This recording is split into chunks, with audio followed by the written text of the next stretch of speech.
Willkommen, meine laktosenintolerante Zuschauer. Mein Name ist Abraham Okkult. Ich stelle euch jetzt eine seltsame Frage. War Adolf Hitler ein Echsenmensch? In diesem Moment fragt sich bestimmt jeder, wie kommst du auf so eine kuriose Darbietung? Ganz einfach, ihr hattet euch dafür entschieden, dass ich nach außerirdischen Lebensformen suchen soll.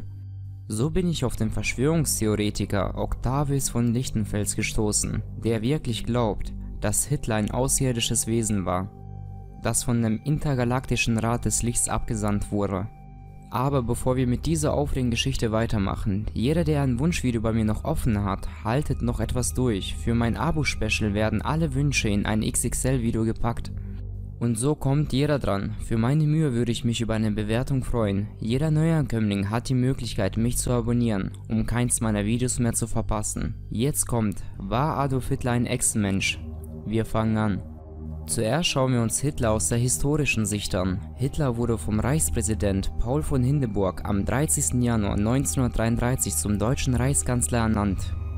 1938 übernahm er die unmittelbare Befehlsgewalt über die Wehrmacht und setzte den Anschluss Österreichs durch. Mit dem Überfall auf Polen am 1. September 1939 löste er den Zweiten Weltkrieg in ganz Europa aus.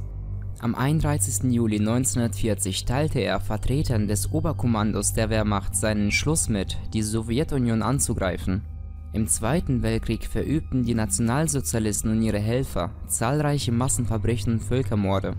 Zwischen September 1939 und August 1941 wurden in der Aktion T4 über 70.000 psychisch kranke sowie geistig und körperlich behinderte Menschen, bei weiteren Formen des Euthanasie mindestens 190.000 Menschen systematisch ermordet. Im Holocaust wurden etwa 5,6 bis 6,3 Millionen Juden in Poremos bis zu 500.000 als asozial verfolgte Sinti und Roma ermordet. Seine verbrecherische Politik führte zu vielen Millionen Kriegstoten und zur Zerstörung weiter Teile Deutschlands und ganz Europas. Als nächstes kommen wir zu den Reptiloiden, Echsenmenschen oder auch Formwandler genannt. Wer oder was sind sie? Es handelt sich dabei um menschlich ähnlich intelligente Wesen, die von Reptilien oder reptilienartigen Außerirdischen abstammen oder auf andere Weise Reptilien ähnlich sind. Es gibt Menschen, die an sogenannten Superverschwörungen glauben, in denen Reptiloide als Protagonisten die Politik einer Vielzahl von Ländern kontrollieren. Diese Verschwörungstheorie wurde vor allem von David Icke populär gemacht. Gewappnet mit dem Grundwissen kann die Verschwörungstheorie beginnen, basiert auf die Erzählung von Octavius von Lichtenfels. Der Verschwörungstheoretiker glaubt, dass wir vom boshaften Reptiloiden-Aliens regiert und kontrolliert werden. Und es ist kein Geheimnis mehr. Auch wenn das Etablissement und die natürlich ebenfalls unter Kontrolle stehenden Regierungen dies selbstverständlich leugnen, aber was kaum jemand weiß. Es gibt auch Außerirdische, die uns wohlgesonnen sind und die versuchen, die Menschheit auf den richtigen Kurs zu bringen und in das Licht der Zukunft zu führen. Hierzu werden in der Vergangenheit immer wieder Abgesandte zu uns geschickt, welche in das Geschick der Menschen eingriffen und die uns ein Stück in die Zukunft lenken sollten. Allerdings wurden diese Abgesandten des Lichts ebenso oft von den Reptiloiden beherrscht und in andere Dimensionen unterworfen und ihre Aufträge pervertiert. Der wohl tragische Fall einer solchen Infiltration ist das Leben und Schaffen von Adolf Hitler. Der Rat des Galaktischen Lichtes sandte Adolf Hitler 1922 in eine destabilisierte Epoche. Sein Auftrag war simpel, er sollte Stabilität bringen und den damals arg gebeutelten Menschen dabei helfen, wieder glücklich zu sein. Es wurde eine Vergangenheit kreiert und Erinnerungen in die Köpfe einiger Menschen implantiert, so dass sie glaubten, sie hätten mit Adolf Hitler im Ersten Weltkrieg gekämpft, beziehungsweise diesen vor dem Krieg bereits gekannt zu haben, auch wenn dieser zur damaligen Zeit natürlich noch nicht auf der Erde wandelte. Der Galaktische Rat schuf mit der Biografie Hitlers einen Mann. Dies diente dazu, dass Adolf Hitler zu einem späteren Zeitpunkt zum Reichskanzler gewählt werden konnte. Denn wenn der Galaktische Rat eines nicht macht, dann durch Betrug an die Macht kommen.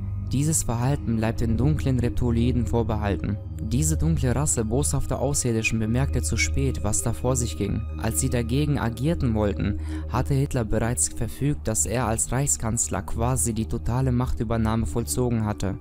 Und so blieb den Reptiloiden-Aliens nichts weiter übrig, als dessen Regierung zu durchsetzen und dadurch einen der schrecklichsten Kriege der Menschheitsgeschichte sowie die Verfolgung unzähliger unschuldigen Menschen anzuregen und den lichtvollen Kampf des Galaktischen Rates zu pervertieren. Was vielen nicht bewusst ist, ist, dass Adolf Hitler keineswegs 1945 starb, sondern noch viele Jahre weiterlebte und zunächst aus dem Verborgenen heraus versuchte, Licht ins Dunkle zu bringen. Es gibt eindeutige Belege, dass sich Hitler nach 1945 eine längere Zeit in Südamerika aufhielt und von dort aus Kontakte mit den letzten verbliebenen Heimatbasen unterhielt, in welchen die letzten verbliebenen Reichsflugscheiben untergebracht waren. Eine dieser Basen, die zufällig entdeckt wurden, war Neuschwabenland, welches im März 1947 im Rahmen der durch den Reptoliden Admiral Byrd mit Atomwaffen zerstört wurde. Allerdings ist es den Reptoliden nicht gelungen, alle Basen zu zerstören, so dass UFOs, eigentlich ja Reichsflugscheiben, bis heute zum nächsten Bild des Himmels gehören. Die Propaganda der Reptoliden, welche heute weiterhin als Geschichtsschreibung bekannt ist, behaupten, dass Adolf Hitler am 30. April 1945 durch Selbstmord aus dem Leben geschieden wäre, was natürlich absoluter Unfug ist und lediglich dazu dienen sollte, dass Hitler an Ansehen verliert und seine eigentliche Aufgabe unentdeckt bliebe, weil dadurch natürlich auch die Existenz der Reptoliden endgültig bewiesen wäre.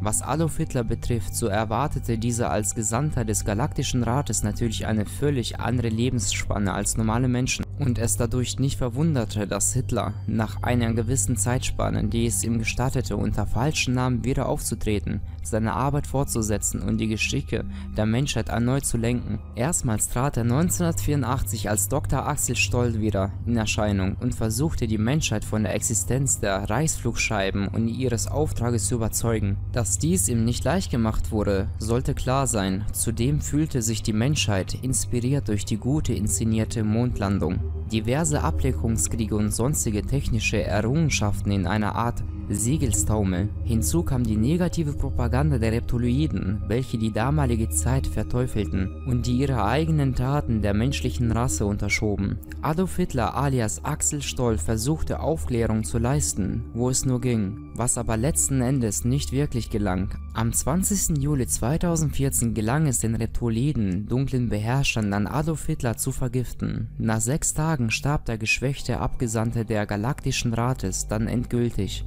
Über die Todesursache wird natürlich beharrlich geschwiegen, indes wird sein fortwährender Kampf gegen die reptoloide Bedrohung von jenen unvergessen bleiben, welche die Wahrheit kennen. Am Ende angelangt, verdaut erstmal alles. Ich bin schon jetzt auf eure Kommentare gespannt. Wer noch nicht genug hat, ich blende gerne weitere Reptoliden-Videos von mir ein. Das war's, euer Abromokult.